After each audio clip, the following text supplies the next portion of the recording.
हाँ तो जी, स्वागत है अपना प्लेटफॉर्म पर। उम्मीद करूंगा आप लोग स्वस्थ होंगे, मस्त होंगे।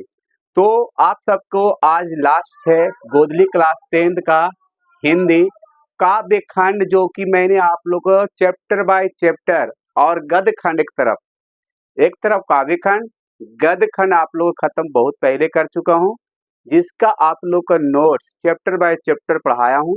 उसी के साथ आप सबको डिस्क्रिप्शन मिलेगा गद्य खंड के और काव्य खंड के। मैंने पूरा एक जगह मैंने बनाया हूँ, जितना मैंने पढ़ाया हूँ चैप्टर बाय चैप्टर। पहले था आप लोग गुरु नानक जयंती के बारे में पढ़ाना, गुरु नानक देव जी के बारे में क्या था आप लोग को पता होना चाहिए। दूसरा था आप लोग को अति सुंदर स्नेह का मार्ग वाला, वो भी मैंने आप लोग को पढ़ा रखा हूँ। यानी कह सकते हैं आप लोग को अंतिम आज काव्य खंड है बच्चों। तो आज के क्लास में आप सबको बता देते हैं कि कहाँ इसका पीडीएफ और कहाँ इसका नोट्स जो 2025 में क्वेश्चन आने की पूरी संभावना है, कहाँ मिलेगा गुरुदेव। तो आपको जरूर देखना चाहिए। अगर आप सबके पास तो मोबाइल जरूर होगा, अब आप किस चैनल पर पढ़ रहे हैं, रूस कोचिंग सेंटर पर पढ़ रहे हैं, तो जरूर आप लोग गूगल में जाइए, यूट्यूब पर जाइएगा और यहाँ पर यूट्यूब जाकर सर्च करिएगा। सर्च करने के पश्चात आप लोग रूट्स कोचिंग सेंटर लिखिएगा डियर, और लिखने के बाद आप लोग को डायरेक्ट आपको देखिए आएगा, यहाँ पर आने की पूरी संभावना है। अब यहाँ पर आने के बाद आपको देखिए थोड़ा खुल रहा है, यह आप लोग का चैनल है प्यारा सा रूट्स कोचिंग सेंटर का। आपको अगर चाहिए बच्चों देखो यहाँ पर ये पूरा वीडियो है, इसका प्लेलिस्ट भी बनाया गया। अगर आप सबको इसका नोट्स चाहिए तो पहले मैं इस वीडियो को क्लिक करूंगा आपको यही वीडियो, ये आपके 11 चैप्टर था जो मैंने आपको पढ़ाया हूँ। अगर आपको इसका आंसर यथार्थ यानी कि पूरा काव्य खंड का आंसर चाहिए आप सबको, तो जरूर आप इसको जाके डिस्क्रिप्शन में आप चेक करिए। यहाँ से डिस्क्रिप्शन में आप जाइए और आपको पूरा यहाँ पर देखिए लिखा हुआ फुल हिंदी कविता क्लास 10 का नोट्स फ्री में दिया गया बच्चों।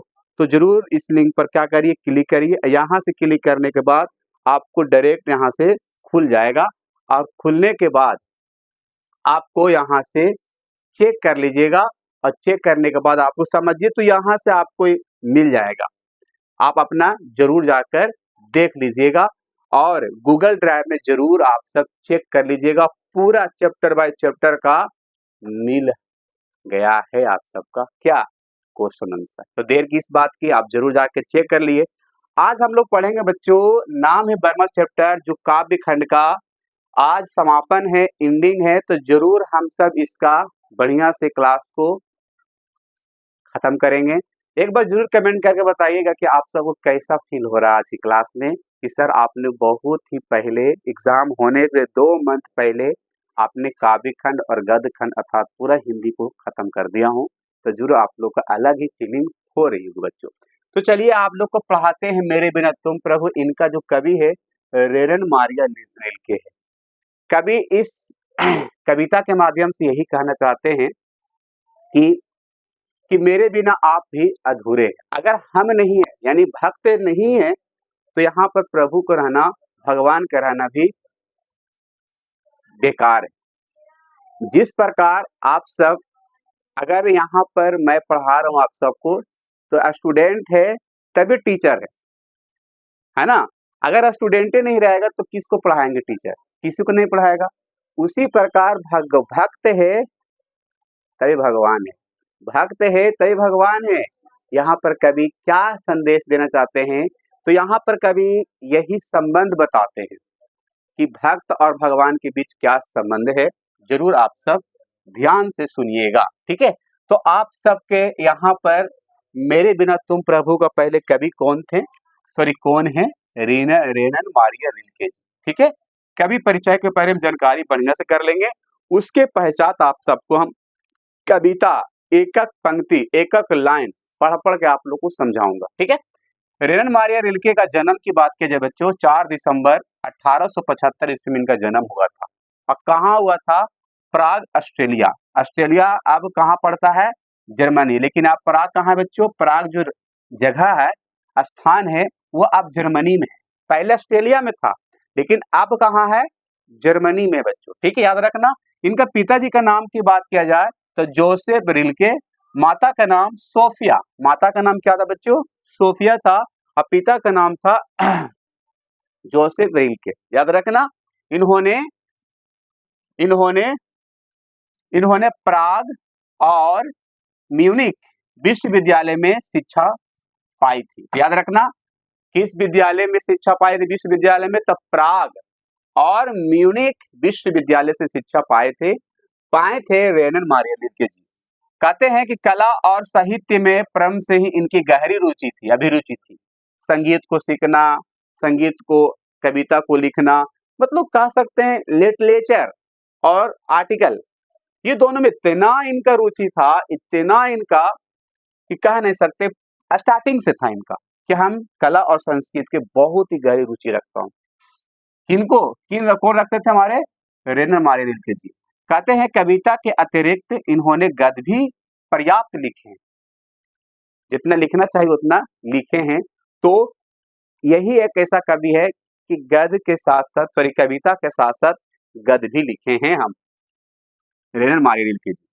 इनका उपन्यास बहुत ही फेमस है, ये आता भी है, the notebook of Malte Laurids Brigge. याद रखिएगा, अंग्रेजी है शब्द, तो अंग्रेजी में जो भी शब्द दिखाई देगा तो समझिएगा कि हमारे रेनन मारिया रिल्के जी के। तो इनका उपन्यास है the notebook of Malte Laurids bridge.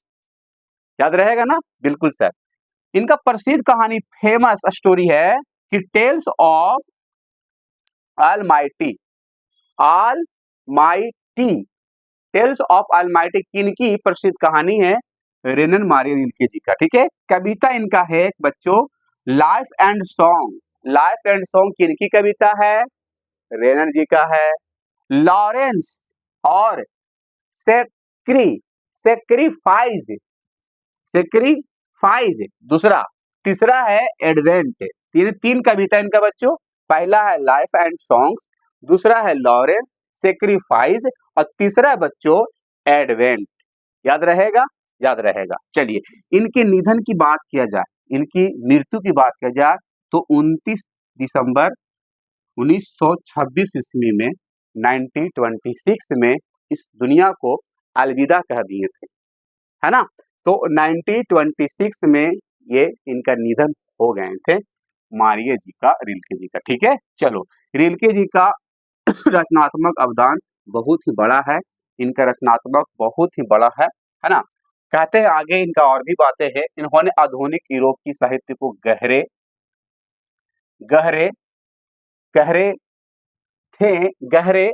भावबोध तथा संवेदनात्मक भाषा और शिल्प से प्रभावित थे। यानी कि यूरोप के जो सभ्यता था, साहित्य था, उससे ज्यादा ये क्या हुए? प्रभावित हुए। तो क्वेश्चन बनती है कि रेनन मारिया रिल्के जी को किस सभ्यता के, कहाँ के सभ्यता प्रभावित किए थे? तो यूरोप के बच्चों, कहाँ के? यूरोप की सभ्यता उनको प्रभावित किए थे मारिया जी को। ठीक है। इनके काव्य शैली जो होता है बच्चों, गीतात्मक, यानी कि गा कर कविता को लिखना, उसे कहते हैं गीतात्मक। जो कविता को गा कर लिखते हैं, गा कर पढ़ते हैं, वही कविता होता है गीतात्मक। और इसके अंदर भावबोध, रहस्य मुक्ता है, इसके अंदर रहस्य भी छुपा हुआ है इनके कविताओं में, बड़ा ही अलग है हमारे मारिया जी, है ना? यह कविता विश्व कविता के सॉरी, यहाँ पर एक लाइन छूट गया। हिंदी कवि धर्मवीर भारती द्वारा भाषांतरित किया गया। बच्चों, ये जो कविता हमारे मारिया जी लिखते हैं, रेनन मारिया जी, जर्मनी भाषा में। कौन सा भाषा में? जर्मनी भाषा में। लेकिन इनको हिंदी में कन्वर्ट, हिंदी में ट्रांसलेट किए थे धर्मवीर भारती जी। जैसे मैंने आपको पिछला क्लास में पढ़ाया था, लौट कर आऊंगा फिर, वो बांग्ला भाषा में लिखे थे जीवनानंद दास जी। उनका प्रयाग शुक्ल जी ने ट्रांसलेट किए थे, तब जाके हम लोग हिंदी भाषा में पढ़े थे। जो कभी कहते हैं ना कि मैं अबाबिल पंछी बनकर लौटूंगा, हो सकता है कौवा बनकर लौटूंगा, हो सकता है हंस बनकर लौटूंगा, अगर नहीं तो उल्लू बनकर लौटूंगा। पिछले क्लास में पढ़ाया था आपको, है ना? तो ये है आप लोग को। तो उसी तरह से वो था बंगाली भाषा में, तो वहां के प्रयाग शुक्ल जी ने हिंदी में कन्वर्ट किए थे, और ये जो है कविता भी मैं पढ़ूंगा जो जर्मनी भाषा में लिखा गया है। तो इनका हिंदी करने वाले कवि कौन है? तो धर्मवीर भारती। ठीक है, तो क्वेश्चन बनता है ना। और यह कविता विश्व कविता के भाषांतरित देशांतरण से लिया गया। कहाँ से लिया गया है? मेरे बिना तुम प्रभु कहाँ से लिया गया है? तो देशांतरण से लिया गया है यह कविता। ठीक है, कहते हैं रेल के मर्मी ईसाई कवियों जैसी पवित्र आस्था आस्तिक कवि थे। कौन सा कवि है ये? एक होता नास्तिक, होते हैं आस्तिक। तो ये आस्तिक कवि है। आस्तिक मतलब समझते हैं, भगवान के ऊपर ये डिपेंड थे कवि कि आपके बिना मैं अधूरा हूँ और आप भी मेरे बिना अधूरा है प्रभु, आप भी मेरे बिना अधूरा है।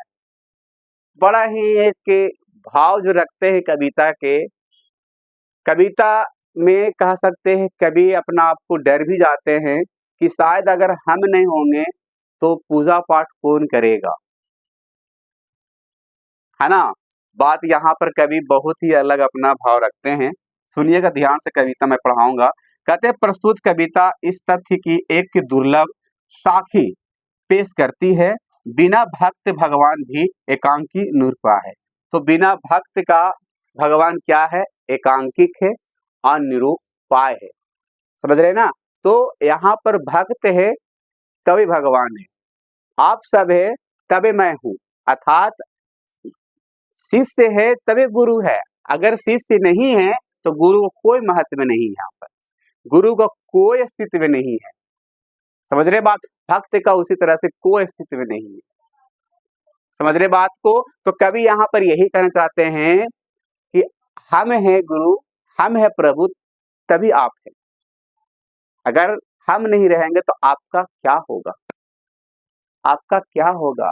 उसी प्रकार बच्चों आप सब पेपर दे दीजिएगा 2025 बोर्ड में, आप सब नहीं रहिएगा तो इतना हिंदी कहानी कौन सुनेगा? आप भी उसी प्रकार कह सकते हैं जिस प्रकार मारिया जी कह रहे हैं, है ना।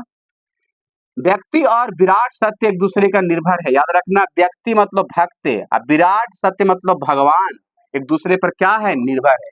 यानी कि भक्त और भगवान एक दूसरे पर निर्भर है, एक दूसरे पर डिपेंड है। तो ये रहा इनका कवि परिचय बच्चों, जरूर समझ में आया होगा। इसे आप सब जरूर रिवाइज कर लीजिएगा, पढ़ लीजिएगा, यहाँ से क्वेश्चन एग्जाम में पूछता है, क्योंकि ये लास्ट चैप्टर है तो लास्ट चैप्टर से एग्जाम में कई क्वेश्चन आता भी बच्चों। चलिए कविता आप सबको स्टार्ट करते हैं और कविता स्टार्ट करते हैं और जरूर ध्यान से सुनिएगा। ठीक है, चलिए कविता हम शुरू कर देते हैं। अगर आप सबके पास ये प्यारा सा गोदली बुक है तो आप जरूर निकाल के बैठ जाइए। एक एक लाइन को आपको हम समझाएंगे क्या कवि कहना चाहते हैं, है ना। यहाँ पर पेज नंबर है 153, 153 पेज नंबर में, मेरे बिना तुम प्रभु, है ना। कहते हैं मेरे बिना तुम प्रभु, मेरे मतलब भक्त के बिना आप कैसे रह सकते हैं। आगे कहते हैं, सुनिएगा ध्यान से, जब मेरा अस्तित्व ना रहेगा, जब मेरा अस्तित्व ना रहेगा प्रभु, तब तुम क्या करोगे। जब मैं ही दुनिया में नहीं रहूंगा तो आप क्या करोगे, तुम क्या करोगे। कभी कह रहे हैं कि जब मैं दुनिया में नहीं रहूंगा तो आप क्या करोगे इस दुनिया में। जब मैं तुम्हारा जलपात्र टूट कर बिखर जाऊंगा। जलपात्र होता है बच्चों जिसमें जल को रखा जाता है। जैसे एक बोतल को एग्जाम्पल दिया जाए, या समझ लीजिए यहाँ पर एक मैं आपको एग्जाम्पल दे रही हूँ, ये आपको जल पात्र है, इसके अंदर पात्र रखा गया, अगर ये टूट जाएगा तो जल तो बिखर जाएगा, बिखर जाएगा ना। तो ये मैं जब जल पात्र ही नहीं रहूंगा तो आप तो टूट कर बिखर जाइएगा। तो कवि अर्थात भक्त अपना आपको क्या कह रहे? जल पात्र कह रहे। जब मैं तुम्हारा मदिरा सूख जाऊंगा, मदिरा का मतलब समझने यहाँ पर रस, भक्ति रस, है ना, भक्त का रस। जब मैं तुम्हारा मदिरा सूख जाऊंगा या स्वाधीन हो जाऊंगा, जब रस ही सूख जाएगा, स्वाधीन हो जाएगा, तो फिर आप क्या करोगे। आप क्या करोगे प्रभु? मैं तुम्हारा वेश हूं, मैं तुम्हारा वेश हूं प्रभु, मैं ही आप ही के जैसा भी हूं, मैं ही आप ही का छवि का हूं, तुम्हारी वृत्ति हूं, तुम्हारा छवि हूं, तुम्हारी जैसा मैं फोटोकॉपी हूं। मुझे खोकर तुम अपना अर्थ खो बैठोगे, मुझे खोकर तुम अपना अर्थ खो बैठोगे। तो बच्चों यहाँ पर कवि क्या अपना भक्त अपना भगवान को धमकी दे रहा, डरा रहा है? ऐसा लग रहा होगा आपको कि अगर मैं ना रहूंगा प्रभु तो आप क्या करोगे इस दुनिया में? मेरा अस्तित्व, जब मेरा अस्तित्व नहीं रहेगा तब तुम क्या करोगे प्रभु? जब मैं तुम्हारा जल पात्र टूटकर बिखर जाऊंगा तब आप क्या करोगे? जब मैं तुम्हारा मदिरा सूख जाऊंगा या स्वाधीन हो जाऊंगा, स्वाधीन मतलब वही स्वाद के हीन, बिना स्वाद का, मैं तुम्हारा वेश हूं, मैं तुम्हारा नकल का हूं, तुम्हारा फोटोकॉपी हूं। भक्त कह रहे हैं तुम्हारा वृत्ति हूं, तुम्हारे जैसा ही छवि का हूं, तुम्हारे जैसा ही हमारे अंदर भी नूर है। मुझे खोकर तुम अपना अर्थ खो बैठोगे। तो कभी यहाँ पर अपना आप क्या कहते हैं कि अगर मैं नहीं रहूंगा, मेरा अस्तित्व नहीं रहेगा तो आपको रहना भी यहाँ, आप क्या करोगे रहकर जब मैं ही नहीं रहूंगा यहाँ पर? तो यहाँ पर कभी अपना आप को क्या कहते, जलपात्र हूं, मदिरा हूं, आपका वेश हूं, आपका वृत्ति हूं, मुझे खोकर अपना अर्थ खो बैठोगे। ठीक है, आगे, मेरे बिना तुम गृहहीन निर्वासित होंगे, मेरे बिना गृहहीन मतलब बिना घर के निर्वासित होंगे, बिना घर द्वार के निर्वासित होंगे प्रभु। स्वागत विहीन होंगे, आपको कौन स्वागत करेंगे? जब मैं ही नहीं रहूंगा तो कौन आपको स्वागत करेंगे, कौन आपको वेलकम करेंगे, कौन आपको घर में प्रवेश कराएंगे? आप बिना फिर घर के हैं, गृहहीन हो। मैं तुम्हारा पादुका हूं, पादुका समझते हैं, मैं आपका पैर का चप्पल हूं, जो पहनते हैं हम लोग पैरों में चप्पल, मैं आपका पैर का चप्पल अर्थात जूता भी कह सकते हैं। तो यहाँ पर कभी अपना आपको पादुका भी कहते हैं कि मैं आपका पादुका हूं, मैं तुम्हारी पादुका हूं, मेरे बिना तुम्हारे चरणों में छाले पड़ जाएंगी, मेरे बिना तुम्हारे चरणों में छाले पड़ जाएंगी। तो चरणों में छाले किनके पड़ जाएंगे? प्रभु का। किनके बिना? पादुका के बिना। क्योंकि यहाँ पर भक्त पादुका है और चरण किनका है? प्रभु जी का है। अगर पादुका नहीं पहनिएगा चप्पल, मतलब कि भक्त ही नहीं रहेगा। समझ किस प्रकार को समझाना चाहते हैं कवि, अलग ही है। चरणों में छाले पड़ जाएंगे, वे भटकेंगे लहू लिहान, भटकते रहेंगे लहू लिहान मतलब ब्लड, खून, उस प्रकार की बातें यहाँ पर कवि कह रहे हैं। चरणों में छाले पड़ जाएंगे। तो दूसरा पंक्ति में कह रहे हैं कवि कि मेरे बिना तुम गृहहीन निर्वासित होंगे। तो गृहहीन निर्वासित कौन होंगे? प्रभु होंगे। स्वागतहीन किनको किया जा रहा है? प्रभु श्री राम जी का किया जा रहा है। पादुका कौन है? पादुका कौन कह रहा अपना आपको? कवि कह रहे हैं, भक्त कह रहे हैं, है ना। मेरे बिना तुम्हारे चरणों में छाले पड़ जाएंगे। किनको चरणों में छाले पड़ जाएंगे? तो प्रभु का। वे भटकेंगे लहू लहान के जैसा, है ना। कहते हैं आगे, तुम्हारा संदार लवादा गिर जाएगा। जब मैं नहीं रहूंगा तो तुम्हारा जो ये शोभा है ना चेहरा का प्रभु, वो गिर जाएगा। संदार लवादा, तो लवादा यहाँ पर समझना बच्चों, शोभा, छवि, भगवान का छवि, प्रभु का छवि, प्रभु का शोभा गिर जाएगा। तुम्हारा शानदार लबादा गिर जाएगा। तुम्हारी कृपा दृष्टि जो कभी मेरे कपोलों की नर्म साया पर विश्राम करती थी। जब आपकी कृपा होती थी हमारे ऊपर, हमारे कपोलों, हमारा मस्तिष्क बिल्कुल ही शांत हो जाते थे। शायद अब शांत नहीं होगा जब मैं ही नहीं रहूंगा। निराश होकर वह सुख खोजेगी, निराश होकर आपका मन सुख खोजेगी, क्योंकि मैं ही नहीं रहूंगा तो आपको यहां रहना अर्थ खो बैठोगे। जो मैं उसे देता था, जो मैं उसे देता था, आप यही समझोगे कि जो मैं उसे देता था शायद अब वो है ही नहीं, तो किसको क्या दोगे आप जब मैं ही नहीं रहूंगा प्रभु। तो तीसरा पंक्ति में यही कहते, तुम्हारा शानदार लबादा गिर जाएगा। शानदार लबादा किनका गिर जाएगा?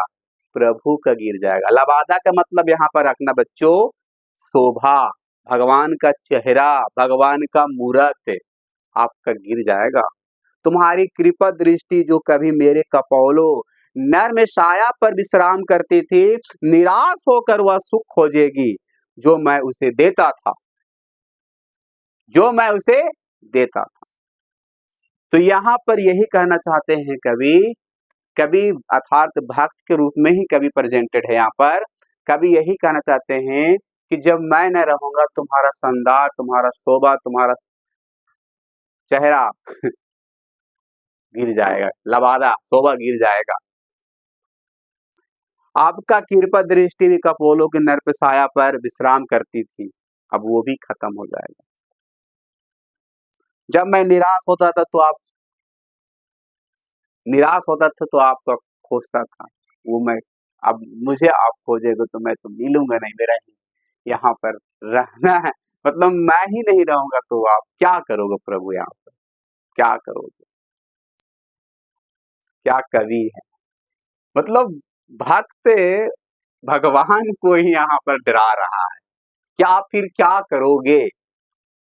उसी तरह से बच्चों आप भी कह सकते हो कि गुरुदेव जी जब मेरा अस्तित्व है तबे आप हो, अगर मैं नहीं रहूं गुरुदेव जी तो आप क्या करोगे? वीडियो बनाकर, इतना प्यारा प्यारा वीडियो बनाकर कौन देखेगा आपका? आप भी कह सकते हो बच्चों, हम कह सकते हो ना।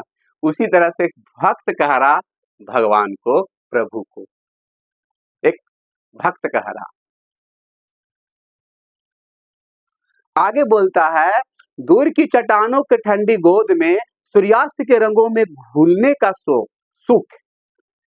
दूर की चट्टानों के ठंडी गोद में, दूर की चट्टानों को ठंडी गोद में जब सूर्यास्त होता था, मतलब सूर्य जब डूबता था, सूर्यास्त मतलब वो होता है डूबना सूर्य को, और सूर्योदय मतलब होता है सूर्य को उगना। तो जब सूर्यास्त होता था तो रंगों में घुलीन का सुख आता था। सुख, सुख समझते होंगे, सुख समृद्धि।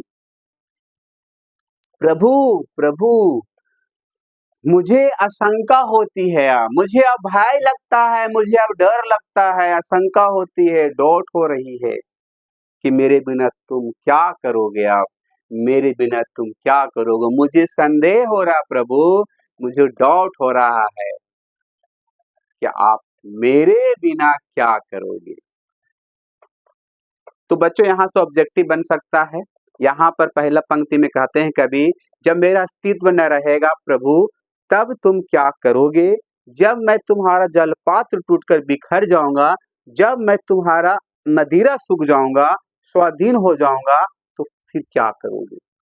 तो अपना आपको भक्त जलपात्र भी कहते हैं, मदिरा भी कहते हैं। आगे कहते हैं बच्चों कि मैं तुम्हारा वेश हूँ, तुम्हारी वृत्ति हूँ, मुझे खोकर तुम अपना अर्थ खो बैठोगे, यहाँ पर अर्थ अपना खो बैठोगे प्रभु।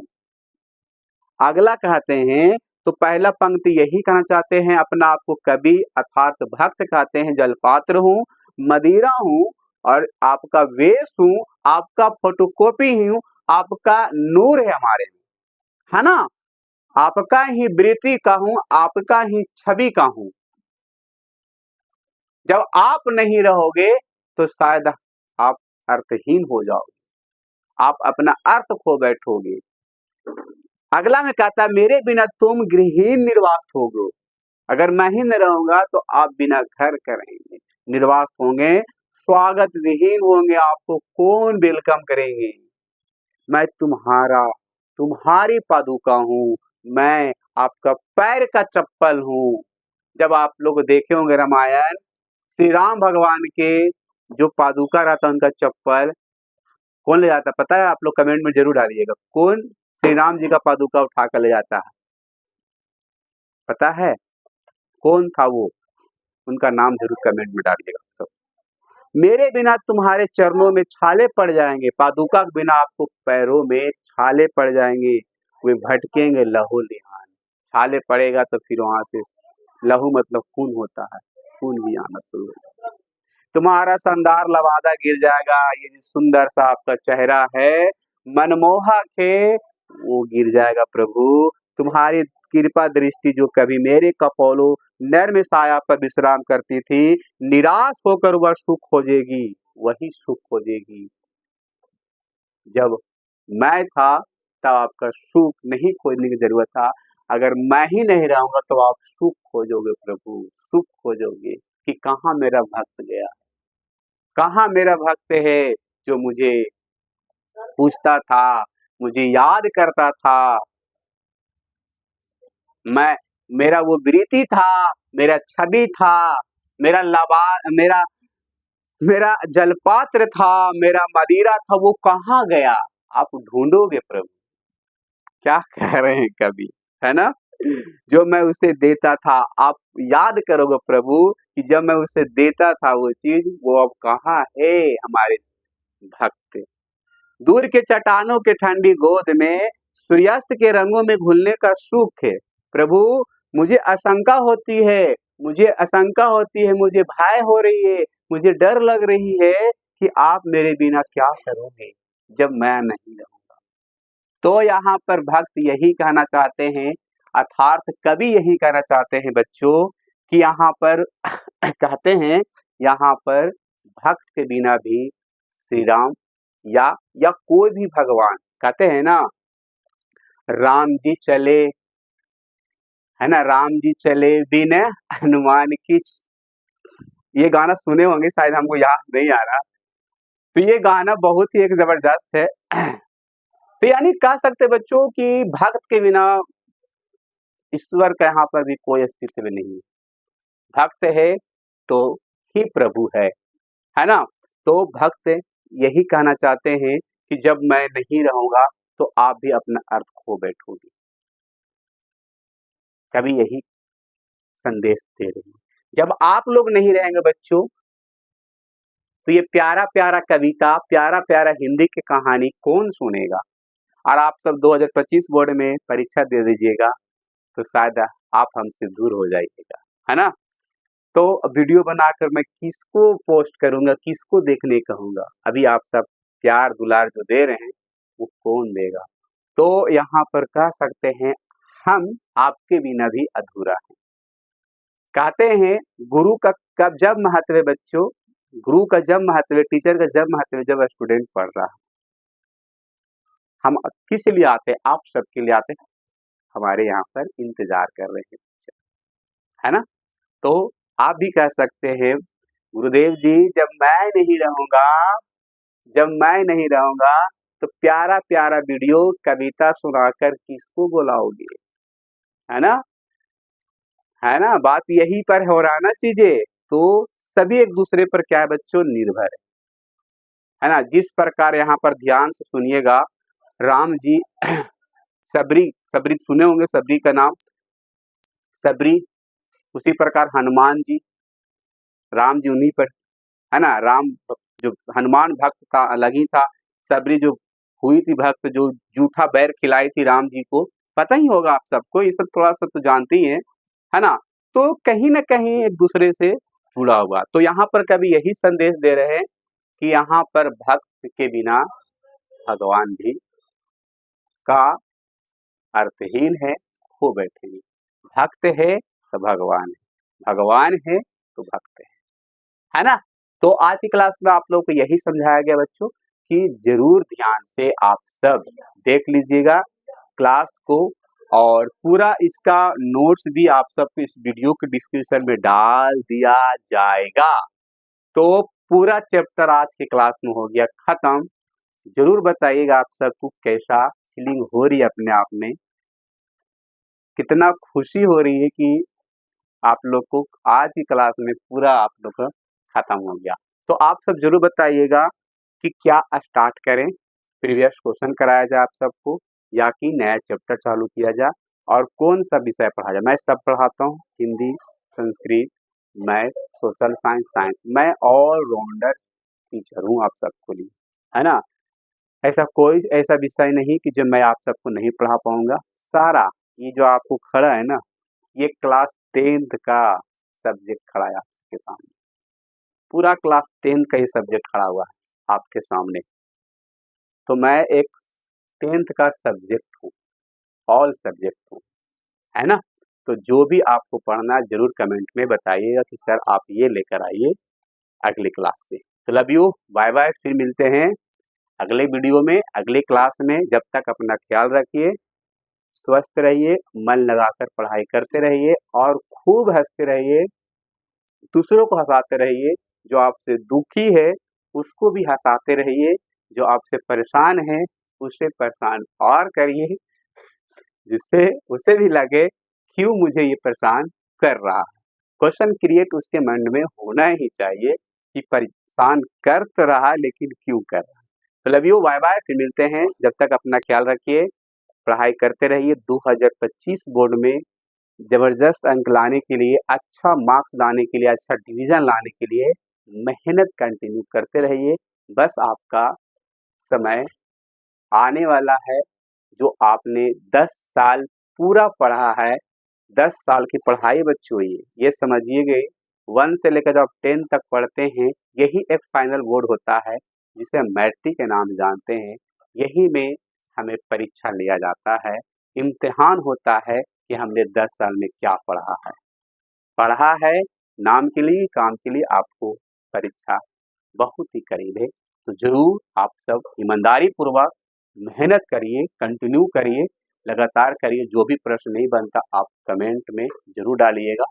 ये सारे क्वेश्चन बनाइए सर, आपको हम बनाकर लाएंगे वीडियो, आप जरूर देखिएगा। लव यू, बाय बाय, मिलते हैं नेक्स्ट क्लास में।